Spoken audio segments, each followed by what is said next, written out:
Hey everyone, it's Coach Tyler.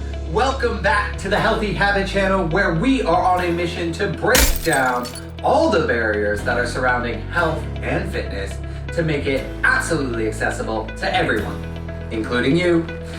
Today, we have a great video in store for you, as you all are going to join me for my first park run. We'll have some little clips for that. And I'll be just breaking down parkrun in general from start to finish, discussing the good, the bad, the ugly. What is it? Is it for you? The definite do's, and more importantly, the definite do nots. All of that to make sure you are prepared to make your first parkrun a success. But first, if it's your first time here, please consider liking, subscribing, or even sharing this video with a friend, as we are set out to publish new fitness and nutrition content each week.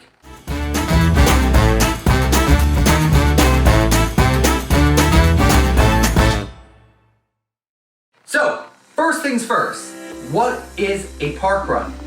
If you didn't already know, a parkrun is a fantastic global initiative that organizes free, weekly, timed 5K runs in parks all around the world.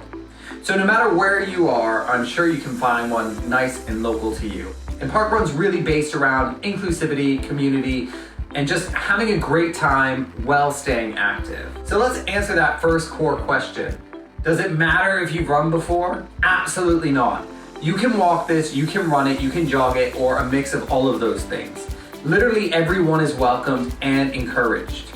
So you can even go and just hang out the first time, see what it's like. You don't have to do any of those things, just give it a view. So now that we know what it is, and we've decided we want to give it a go, what's next? It's time to prepare. It's not just about preparing for the run itself, but also just being ready for the overall experience, so you can make the most and, have a great time. So the first thing I did was I looked up my local park run over on their website, parkrun.com.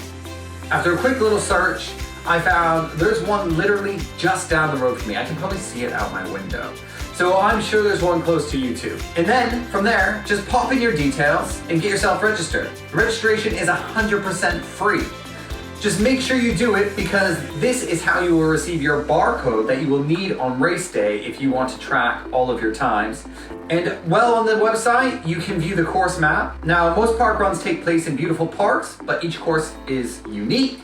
So I do suggest familiarizing yourself with that route to mentally prepare for any inclines, declines, or tricky turns. For instance, mine was pretty much uphill the first half. And if you're like me and you get a little anxious with new places and experiences, I would even suggest going out to the course before race day so you can scope it out in person. See, are there bathrooms at your parkrun course? Is there changing facilities? How long does it take to get there, driving, etc.? Not to worry, if you don't do any of that stuff, upon arrival on race day, you will have a designated meeting area for first timers. It'll be clearly marked. And a parkrun marshal will go over everything you need to know, including course layout, and they'll be there to answer just any questions. So we know the what, we know the where. Let's dive in what to wear attire-wise. First, do not wait until the morning of for this. Always aim to get your gear ready and laid out the night before, especially since these park runs usually kick off on Saturday morning at around 9 a.m. So absolute top tip when thinking about what to wear, make sure it's comfortable attire, of course. And wear something that you feel good in, something that boosts your confidence. It will 10 out of 10 make for a better run. Honestly, there's something behind having some just nice kit that you feel fresh in. It's like that confidence boost you get after getting a new haircut. You feel me? For the specifics of what it entails, make sure you do also look at the weather forecast ahead of time, particularly for the cold winter runs or those damp spring and fall runs.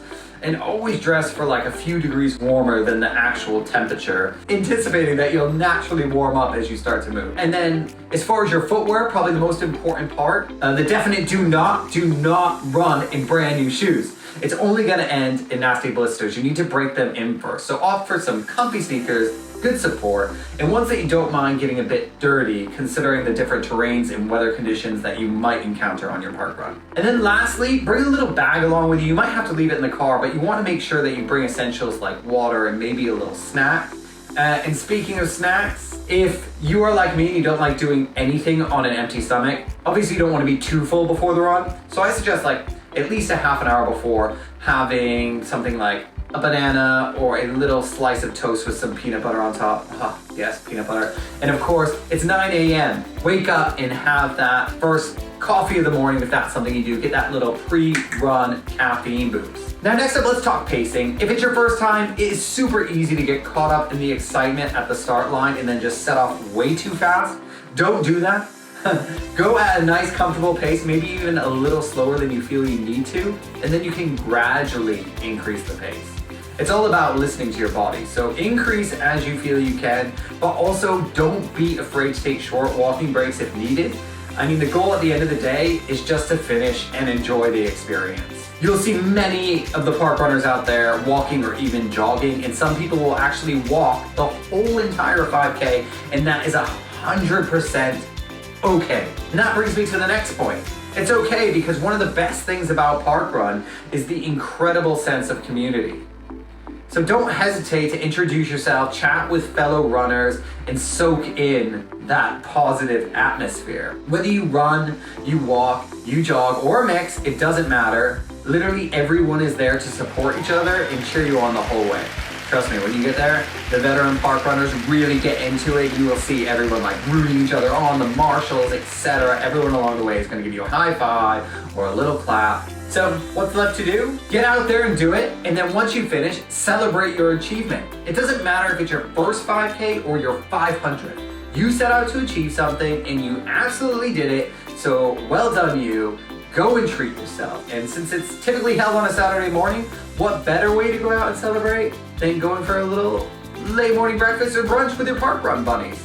I mean, that's what I did. Check it out. Remember, Parkrun is for everyone. So bottom line, if you're thinking of giving it a go, definitely do it. You can even bring your furry friends with you. You know, you got a dog, they ask you to stick to the back, but you can bring them along, and everyone loves seeing a puppy. So that's it for today. Thank you for joining me. I hope you found this video useful and you're ready to get out there and run. When you do, come back to this video, let me know how you got on. Or if you still have questions, leave them below and I will definitely come back and answer them. And who knows, maybe I'll see you out there. So as always, team, don't forget to like, comment, and subscribe, and come back as we aim to have a new video with you each and every week. And if there's something specific you want to see, again, leave it in those comments. See you on the next one.